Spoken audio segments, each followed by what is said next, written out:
Japanorama.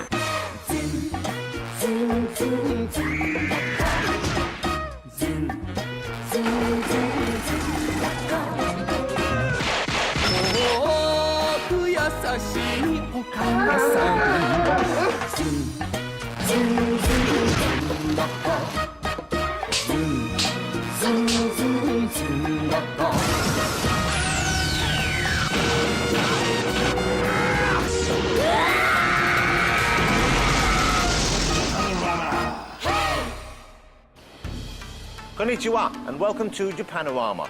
Some civilizations were built on sweat and toil. Some cities built on rock and roll. Some empires built on maritime supremacy, slavery and sheer British arrogance. But Japan is built on altogether more lasting ideals, which is why the word for tonight is Bushido! Which means? Samurai spirit! That's right. The concept of Bushido underlies just about every aspect of Japanese life. It refers to values like inner strength, commitment to a cause, and skewering your enemies like a delicious satay. That's why tonight, Bushido conquers milky dampness. Hey.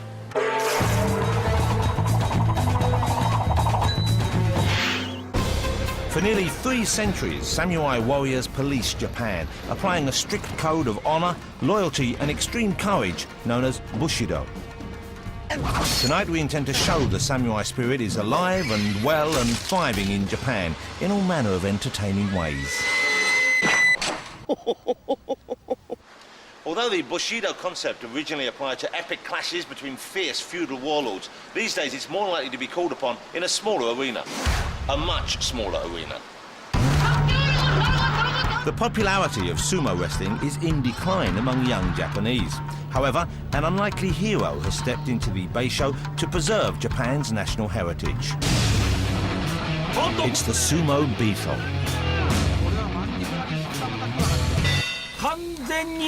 And beetle sumo has become a national phenomenon.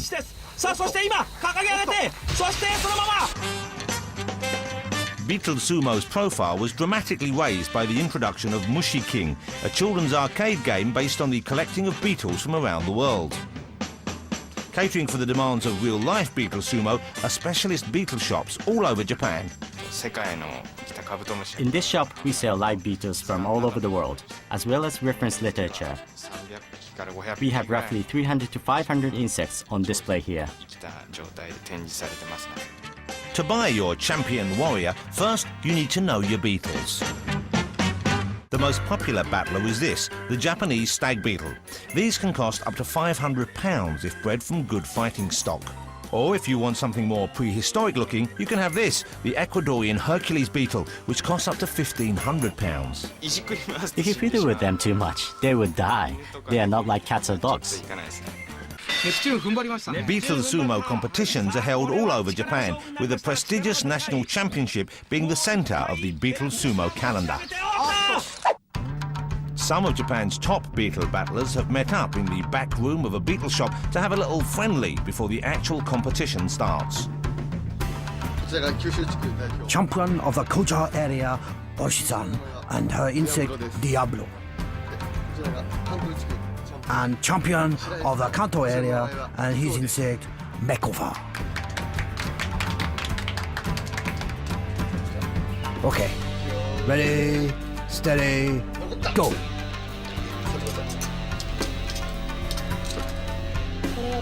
This is called a battle stick. We use it to control the beetle during the fight. Just like human sumo wrestling, Beetle sumo follows a similar set of strict rules. A winner is declared when the opponent either is lifted for more than 3 seconds, steps out of bounds of the 30-centimeter ring, or lies on his back. And for a chance of winning the championship, the beetles need to be in top condition. I sometimes put them on indoor plants and make them climb. That way they get very strong claws. Give your beetle enough love. That's my tip for winning.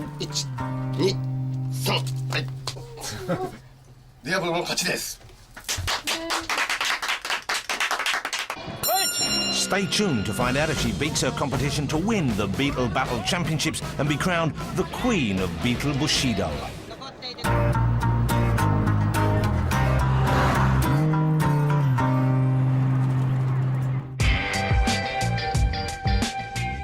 Here at my Tokyo apartment, I'm joined by Yun Mao. Yun Mao is a professional cosplayer, which means she dresses up as manga or anime characters for a living. Throughout tonight's show, Yun Mao will help me to understand Bushido.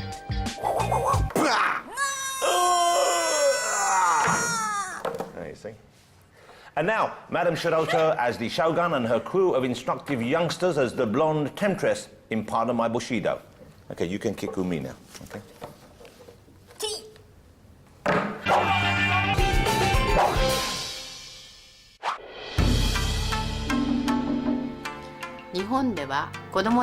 In Japan, we teach our children not to whistle at night in order to discipline the children and to make them listen to their parents. Their parents tell them, there will be snakes, and make them not whistle. And this is our Japanese custom.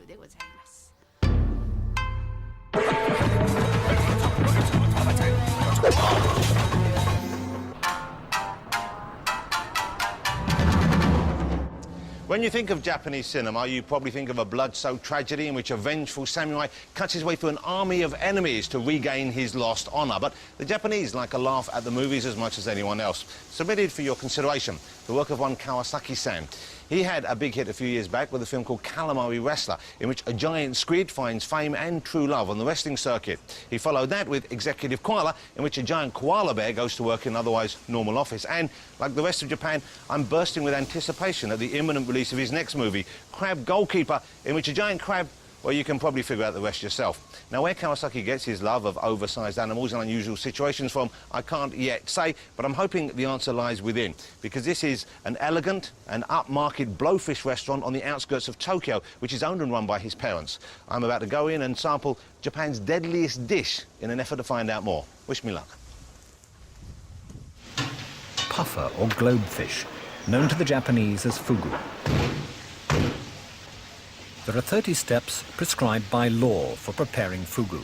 Parts of the fish are so poisonous that if the cook allowed even a tiny bit of them to remain, the result could be fatal.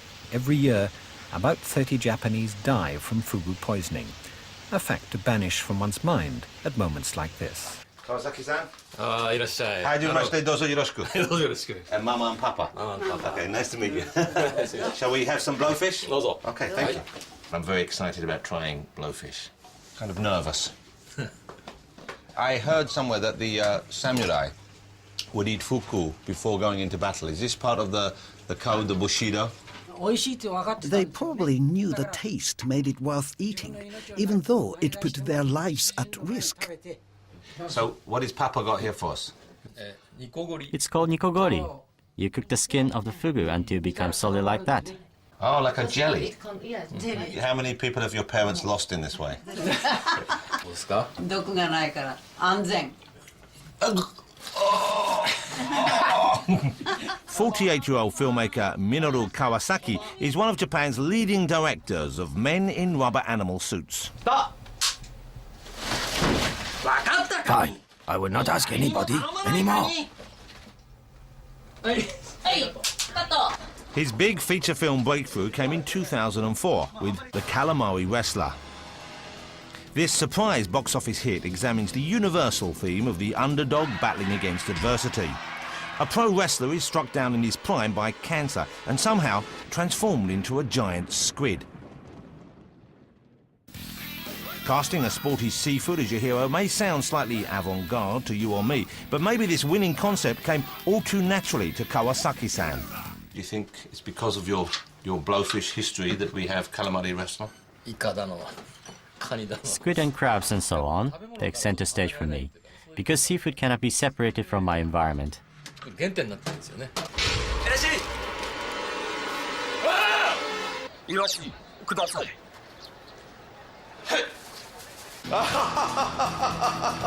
A champion as a human, an unbeatable force as a battling squid. But all the invertebrate warrior really craves is acceptance. In his more recent films, Kawasaki revisits this theme of the outsider trying to fit in. So you move on to koala bears in your next film, and it's a very different kind of film. I noticed that the calamari wrestler, people kind of respond to him because he is a calamari. But in Executive Koala, the fact he's a koala bear seems to be less important. For calamari wrestler, the character was actually a cancer patient. So on the outside, the character was squid, but on the inside, he was human. In case of Executive Koala, he was a koala from the beginning. So it was set in the world where the koala couldn't have been anything else. Executive Koala is about your average corporate marsupial, but not everything is as cuddly as it seems. 陽子が何か昨夜自宅で殺害されました Gone is the noble warrior.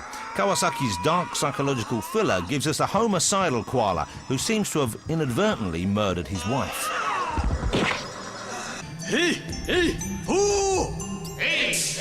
In a critique of Japanese corporate culture, his boss, a large albino rabbit, will do anything to protect the reputation of the pickle company they work for, so he chemically erases the koala's guilty conscience. ケノーさんとの業務提携も決まってこれからだって時にラブレスを貶めるようなことは本当の田村さんがやるわけない。 We wanted to use a koala, but to add a touch of horror, we named it Psy-Koala, attaching psycho to koala. Psy-Koala was a promotional hook.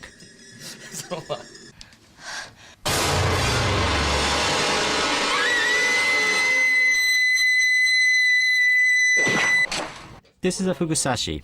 It's known as one of the top cuisines in the world. It's raw sliced blowfish.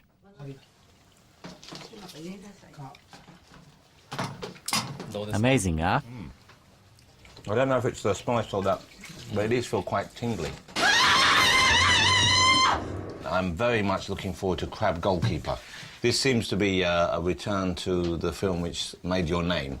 Very similar in some ways to Calamari Wrestler. Crab Goalkeeper tells the story of yet another unlikely creature battling for social acceptance. It's about a crab trying to make it through life, kind of like Forrest Gump, but with a crab. The crab wins his battle to be accepted as Tokyo's fastest barman. And when his lateral quickness catches the eye of a top football manager, he soon becomes a national hero.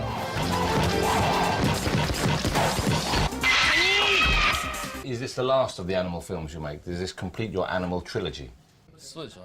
I think it will have to be a completion. Because a blowfish is a bit expensive, a sea urchin might be a bit tricky. And the same goes for salmon raw. Kawasaki-san, what is this dish here? It's seared blowfish testicles. It looks gorgeous. Gorgeous.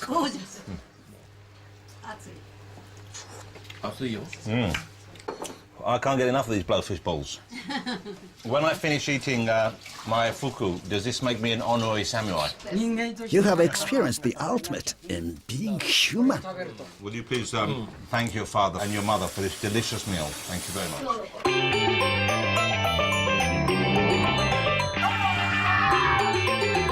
This is a huge dream for us to be playing here. Well, what's my name? Come on, what? We are the magic numbers. I don't know. With 130 million voracious music consumers, a tour of Japan is a tempting prospect indeed for a top British band. So each week we'll be checking in on the magic numbers. Romeo, Michelle, Sean and Angela on their debut Japanese tour. Hi, we're the Magic Numbers. Come join us on the road as we tour Japan.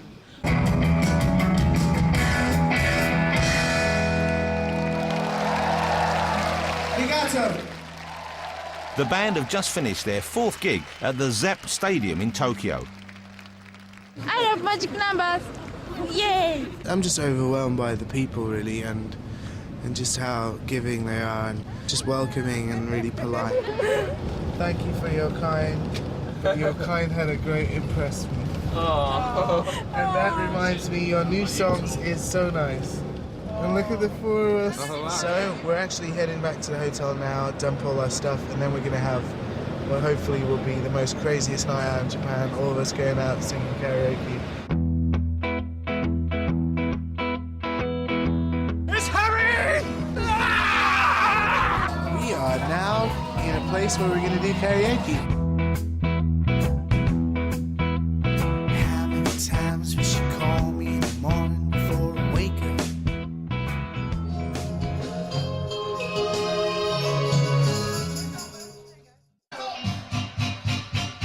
Get up now! Get up now!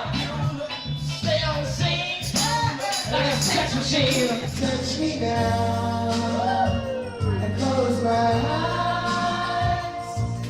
You just spend a lot of time, building up this kind of nervous energy. So you have to do something which is pretty much just hit the drinks.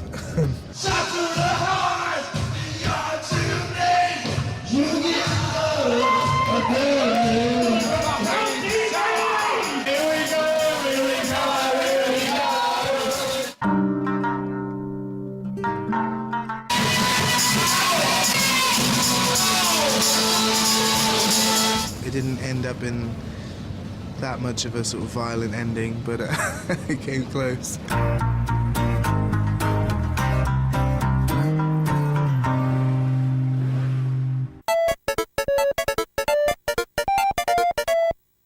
These robots are developed by a company called IB, and unless you know differently, I'm fairly confident they are the first biped robots to be fully controlled via Bluetooth technology. The Bluetooth coming from these mobile phones. Now, this robot, whose name is Pirocus, has been invented by this genius here, Okada-san, Mr. Okada. And you can go onto websites and download any number of new, exciting moves with which to humiliate your battle partner when you come up against each other face to face, as I intend to completely humiliate the robot's inventor, Okada-san, when I battle him for your viewing pleasure now. So, dozo, bataru. Hey, 1, 2, 3, dozo. Hey, hold on. Ah, I'm getting up, look at that. Like Johnny Vegas after a heavy night. Come on, get up. My one appears to be making love to the floor.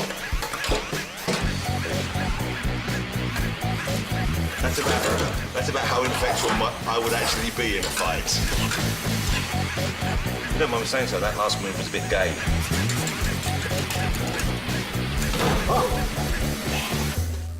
Okada-san, domo arigatou gozaimasu. Bushido. 1, 2, 3, ho! Don't miss the ultimate beetle battle coming up at the end of the show.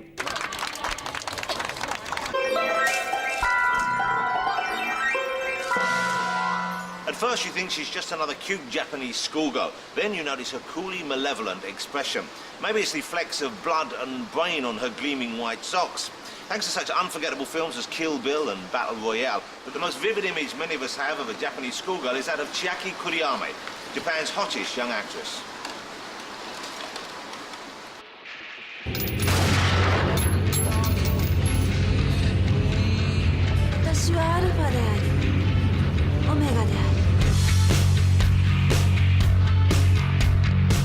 At 21, Chiaki Kuriyama is Japan's most sought-after woman warrior. She has displayed her unflagging samurai spirit in some of the most controversial and successful Japanese films of the past decade. The nation's scariest schoolgirl has now graduated into a full-grown idol and pin-up. Having caught the eye of Quentin Tarantino, who showcased her bloodthirsty talents in Kill Bill, she's now one of the very few Japanese actresses to have successfully beat a blood-stained path to Hollywood. I think I've been really blessed that I've been able to do things within roles in my films that I never would have been able to do in real life. Which in Chiaki's case would seem to mean a never-ending killing spree.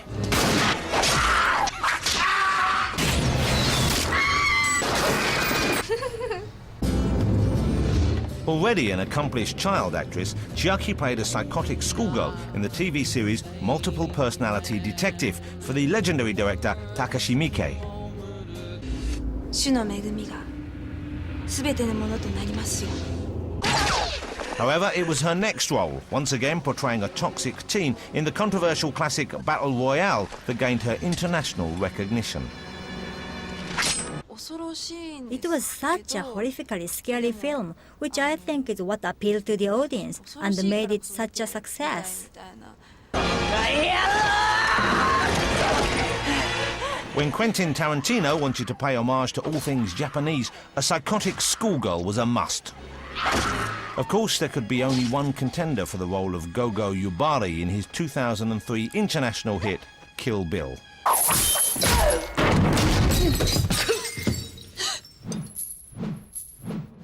To be honest, when I first met Quentin, I didn't really know much about him, so I wasn't nervous around him or anything.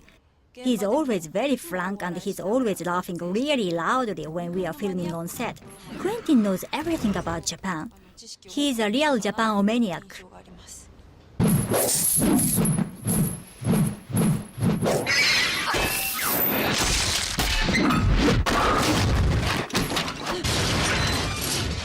It was only a matter of time before Chiaki, the high priestess of splatter, would again join forces with Takashi Miike, Japan's Dean of Extreme.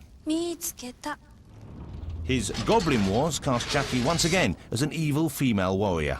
すごいすごい。そのパワーが欲しいんだ。タイトル通り、妖怪同士、いい妖 The 怪。 film, like it says in the title, is about good and bad monsters fighting each other. It's sort of a comedy. ちょっとコメディチックというか。 Although I don't think the hamsters having much of a laugh. 思いっきり醜い姿にしてやるよ。もう私はあんたたちの仲間じゃない。 With Hollywood success on the cards, it looks like Chiaki's career is set to survive a lot longer than most of the characters she's played. 生まれ変わるのさ。 I've got to admit, my death rate in films is pretty high.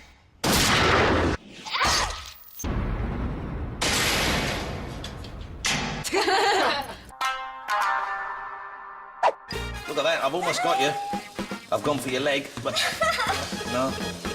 Climb aboard my prong and I shall lift you. You might want to talk amongst yourselves. I've got a feeling it's going to take me quite a while to finish you off.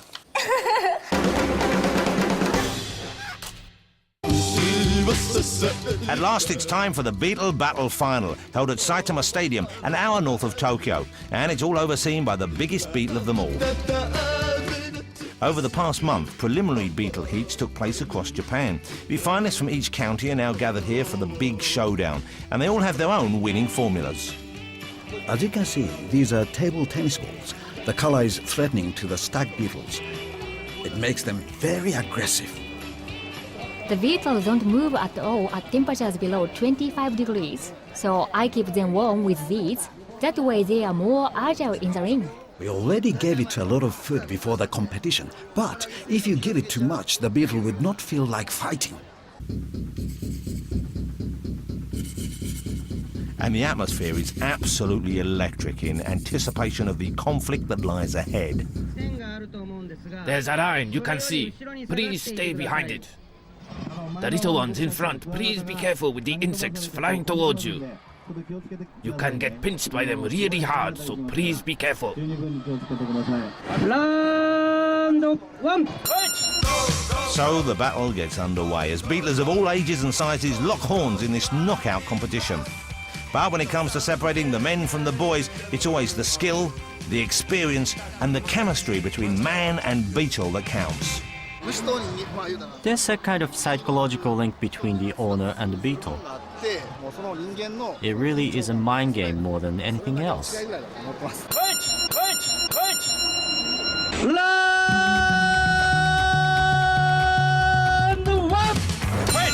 So with the preliminary fights finished, we're into the semi-finals of the middleweight competition. And they're locked claw to claw. No one's giving an inch, but it looks like number 10 is getting a grip and going for the big squeeze. And this is sensational as the beetle pulls a backflip maneuver to take the match. And that means the first loser has been knocked out of the competition. I am totally gutted. And the winner goes on to the finals of the middleweight championship. What's his secret? Of course I talk to the Beetle, like saying thanks for winning. And he's talked his way to the final of the middleweight class, which pits him against Shueisha-san from Kanto County. The tickling sticks are in to get the Beetles at each other, and they're locking. It could go either way, but Shueisha-san's Beetle is going for the up and under, and he's taken it by surprise. 2, 3.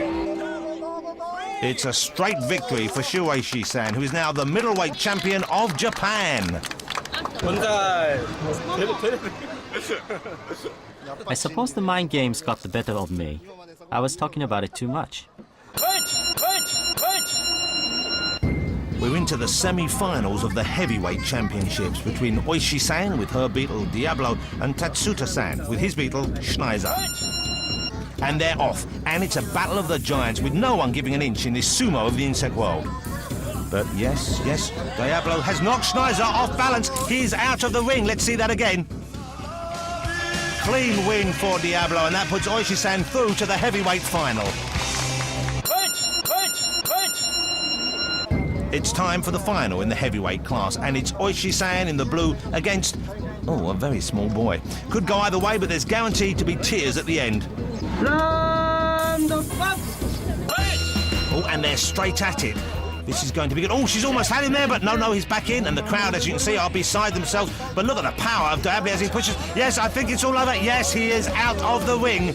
Let's see that again. It's a right, it's a left, it's a big push. Yes, classic style. That makes Oishi-san the heavyweight Beetle champion of Japan. How does it feel? I won the Beetle battles for the first time. I'm very happy. And that's it for Beetle Sumo until next year. But people are already planning ahead. We've already started breeding. So for our next tournament, there'll be a whole new fleet of fresh warriors in top condition. Well, good luck with that then.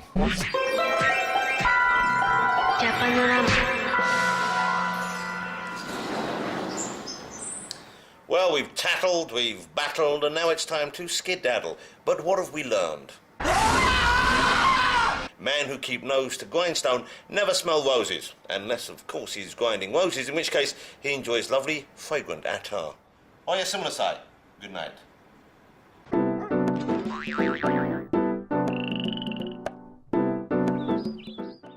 We push the human body to its absolute limits in a wee bit. The Indestructibles show you how at 11:55. But next night here on 3, it's Grime Scene.